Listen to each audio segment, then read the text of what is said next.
Welcome to Regular Talk. I got a special guest. I knew this guy 20 plus. I want to say 25 plus, man.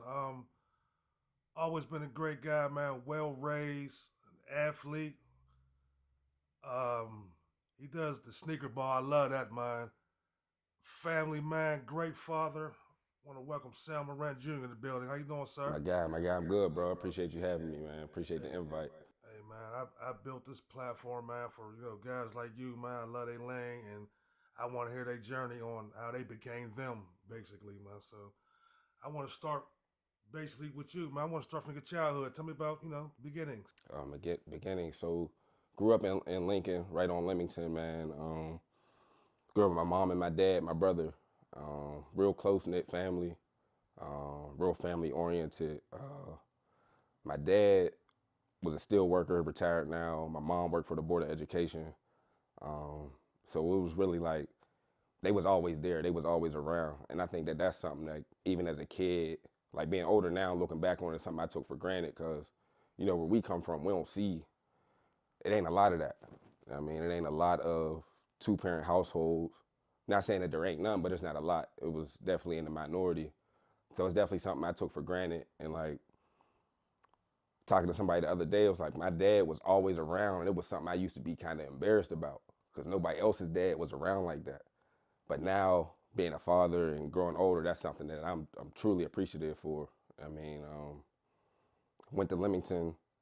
My mom worked in the school. My grandma worked in the school. My dad was a basketball coach at the school. He was always around. So it was like being in elementary school, being in Leamington, which was already kind of like a real tight-knit family type school. It was like I always had eyes on me.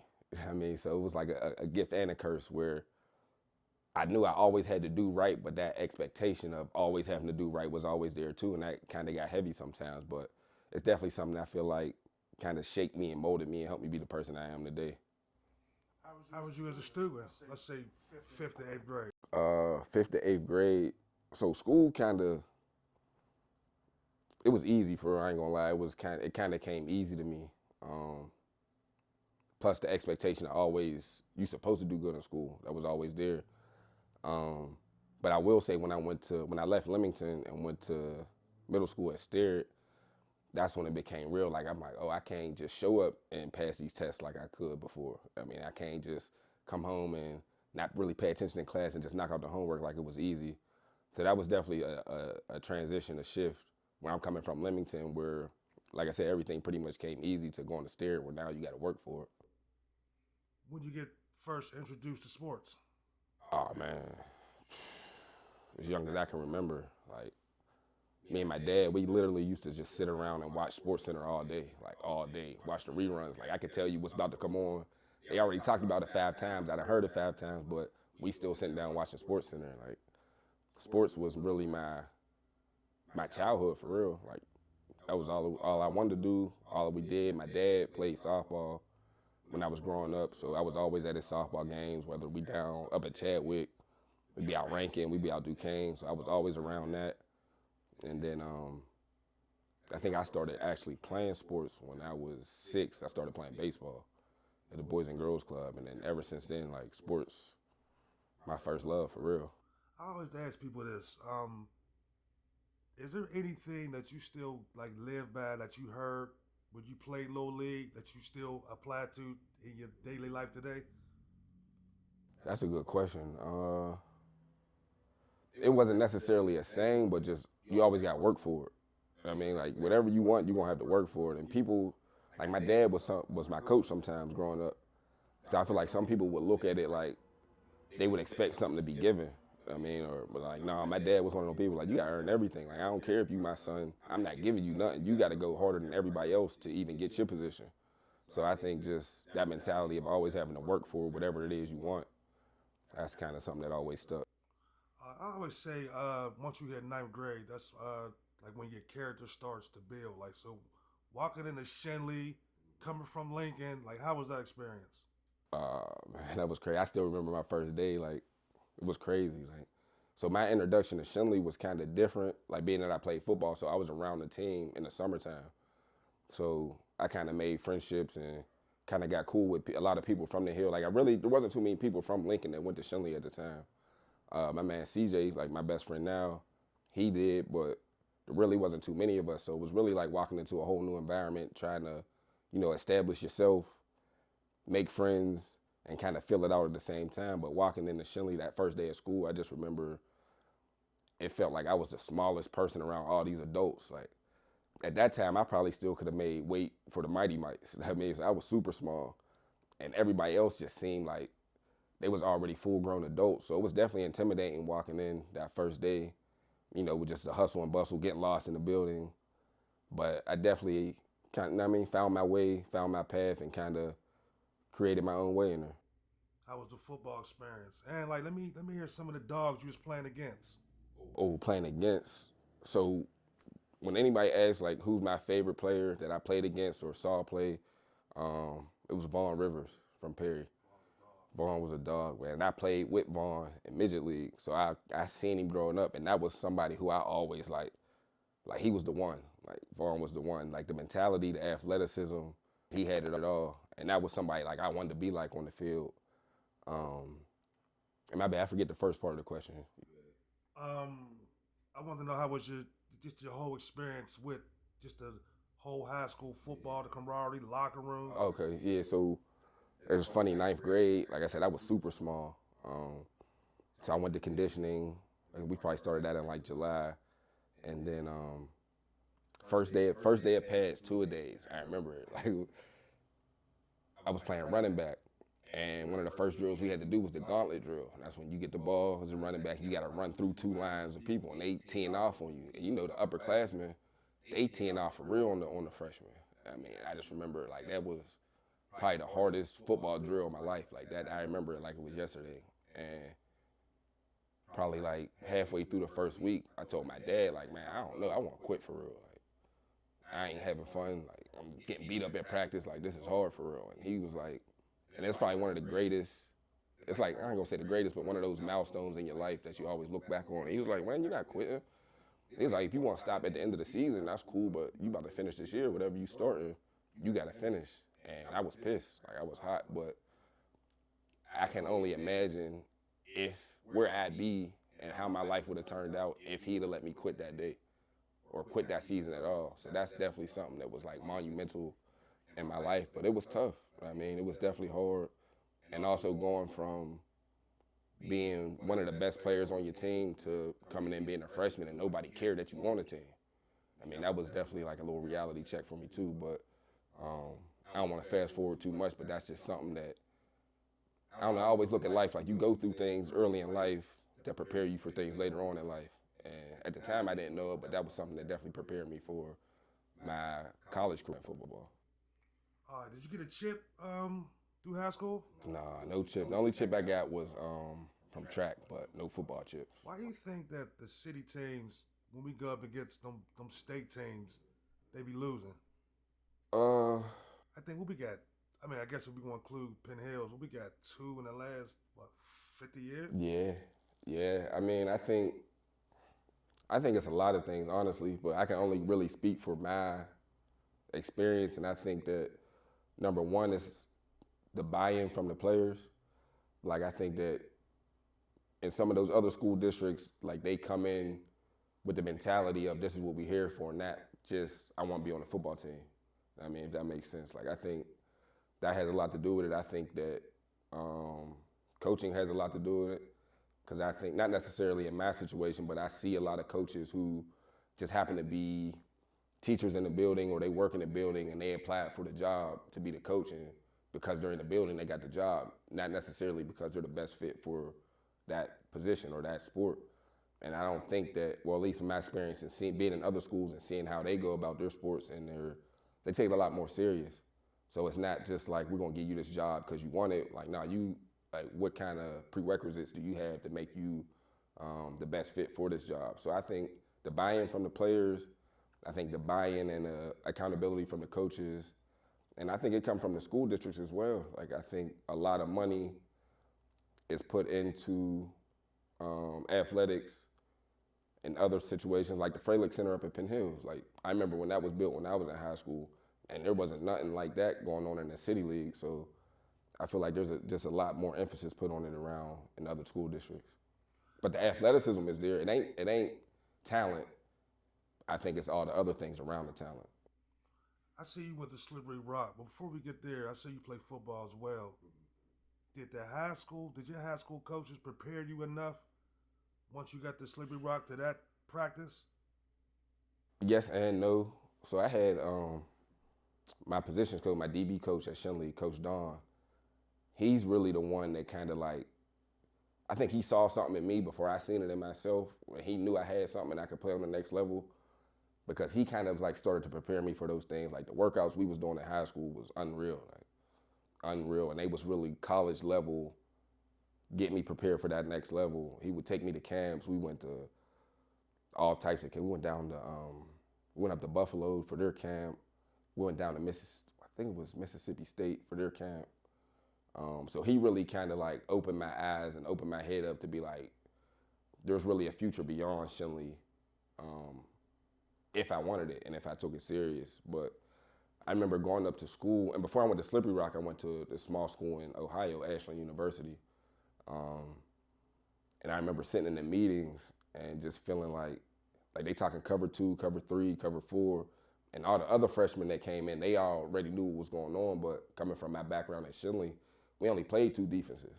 So I really didn't really know what was going on. So that was kind of like an intimidating factor too. Like I felt like I was behind the 8 ball once I got up there, as far as mentally, but athletically, like I was ready. Okay, did you graduate? Yeah, ended up graduating from Slippery Rock. Yep. All right, congratulations. All right, did you know what you wanted to do once you graduated from college? No, not at all.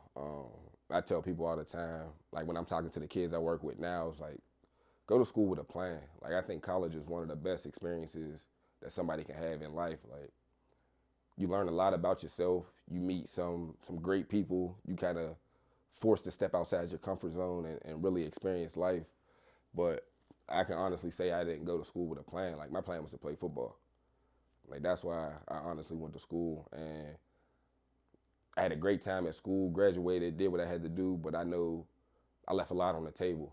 I mean, a lot of things that I would, if I could go back now, I'd go back and make them right and kind of do things a little bit differently. Why do you think they don't push college like they used to? I don't know, man. I think there's a couple reasons why. I think one is, well, now I would say I think we in the world of the internet now, and I think that a lot of people are creating their own way without going to college. I mean, when we was coming up, it was like you're supposed to go to college. Like you go to college, you get a good job, blah, blah, blah. Like it was, they made it seem like it was a true roadmap. Like you go to college, you get the job, you live your life, that's what it is. American But now, dream, right. Like that was the American dream. But now, I mean, which there's a lot of lies in that. Like there's a lot of lies in that American dream. But I think now with the age of information, like people, we walk around with computers in our hands. You can access anything. You can learn anything right from your phone. You can be whatever it is you want to be right from your phone. So I think that has a lot to do with people not really pushing college now. And I think also, which is a good thing, the people are becoming more aware of trades and getting into those trades and really going straight from high school, learning my trade, graduating from there, and now I'm really out in the workforce, prepared and making good money. I want to speak on your dad. You spoke on it briefly, how you was always winning though. Like, how important was that? Because like I said, I had a great dad, but I never was in the house with my dad. You know what I mean? So there's like 2 people I know I could think of off the top. You, and I say Aaron Strader. Shout out to Aaron and Mr. Strader. Like, he always had his kids with him. Your dad always, like, how important was that to the man you are today? Man, super important, bro. It's like I look back on things now, and it's like I get it. Like I didn't, as a kid, I didn't always understand it, and I think that I was kind of naive about a lot of things too as a kid. Like this is just what it's supposed to be. Like whereas in reality, like this is rare. Like this is rare, and people, I can remember to this day, like people making jokes, not really jokes, but saying to my dad, like you always got your kids. He like, I don't leave home without them. I mean, like that was his, like, I don't leave home without them. Like if I can bring them, I'm bringing them. And he used to always say, if I can't bring my kids, then I don't need to be there. Like that was just his mentality from the jump, and that's stuff that I feel like just naturally rubbed off on me as a father, like without even knowing it. Um, just the importance of fatherhood, the importance of being there, the importance of being that example of that, like that man in the household, like somebody to look up to. Like I ain't have to look outside my crib for somebody to look up to. Like I said, as a kid, that's not something you really think about, but as an adult looking back on it, like one of the biggest blessings of my life probably. I see you just got inducted to the Hall of Fame a couple years ago. How was Yeah, that? he did, man. That was super dope Legendary. to see him get his flowers, man, was super dope. And knowing him, like he didn't, not to say that he didn't care about it, but like that's the least of his worries. He's like, man, I did what I did because I love doing what I do. Like that was it. Like I'm not out here for the recognition. Like, and if it was up to, he probably would have skipped the whole ceremony, all that, if it was really up to him, because that ain't his character. Like, Right. I mean, it's Never just wanted credit. right. Nah, he just do what he do, and that's it. That's Yeah, it. man. Much big up to him, man. For sure. I want to transition to One Nation Mentoring, man. I want to know where the name come from, what it means, and some of the things you guys do. So One Nation, man. I'll start from the beginning, man. So um, myself, my two partners, Brother Lloyd and Brother Kev, in 2013 we applied for it was a Heinz Fellowship, and what that was they had an initiative where they wanted to influence and get more African American males in the schools to be teachers. So somebody presented the opportunity to me, and me and Brother Kev, he moved up here from Charlotte, 2009, my senior year of college. So that's when we met. And Lloyd, I had known him just from being around in the city for years, but never really kept in contact.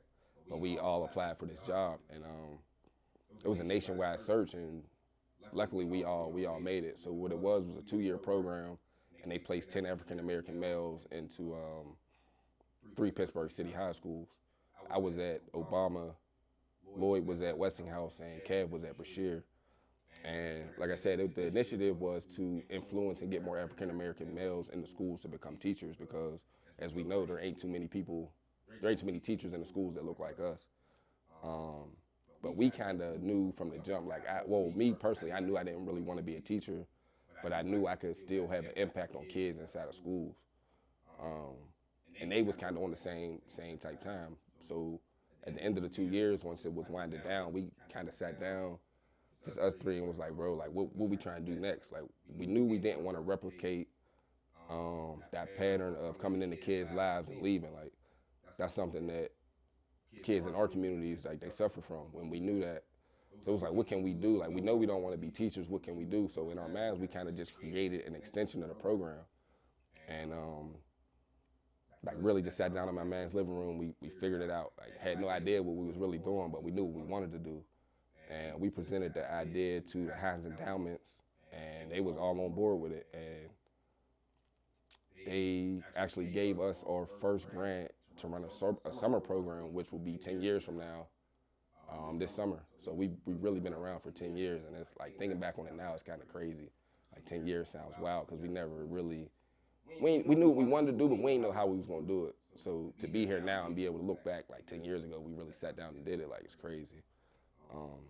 But yeah, that's pretty much how it started. Dope, man. You got that age group too, and I don't want to be long-winded with my questions. I want to hear what you got to say. I always coach in between like 9 and 11, but once I seen them move up, just to see kids now, or they might be freshmen or the second year of the big team, doing the gun gestures or doing the money, the middle finger, or flashing the money, or your caption saying I'm a stepper on and out the field. Why, bro? Why? And you, like I said, you deal with that age, 14, 15. Them is important years. Why is that so important? Man, what's crazy about it is I think that a lot of them feel like that's what they supposed to do, or that's what they gotta do. Like, they gotta present a certain type. And the crazy part is, a lot of them ain't even like that. Like, and that's what be killing me. Like, bro, you're not even like that. And you don't gotta be like that. You ain't gotta uphold that image to feel like that's where you gonna make your name at, or that's what's gonna get you the attention. Like, you can be yourself, and that's cool. Like, there ain't nothing better in the world than just being yourself. There ain't nothing easier in the world than just being yourself. So to feel like y'all got to come into these environments and y'all got to act and you got to portray a certain thing, like I don't get it, especially when you have goals to make it above this, to get to another level. Like as a coach, as a former coach, I don't want, if I see that, like I don't want it. Like why I want to bring that to my program? There's a million people out here with the same talent or better talent that ain't coming with all this baggage or these fake personalities or whatever you want to call it. So when I see it, I always try to address it with the people who I got relationships with. I'm like, bro, why? And that's one of my favorite questions, like why? And then you see them start thinking, and they give you an answer, and it's usually an answer that don't got nothing to do with nothing. Like, bro, like that don't even make sense. And some of them get it, and some of them don't. Some of them get it on the spot. Some of them get it 10 years later. But that's just part of our culture, and I hate to see it celebrated, and I hate to see it highlighted. When you hear the word mentor, what does that mean to you? Being a mentor, man, it mean example.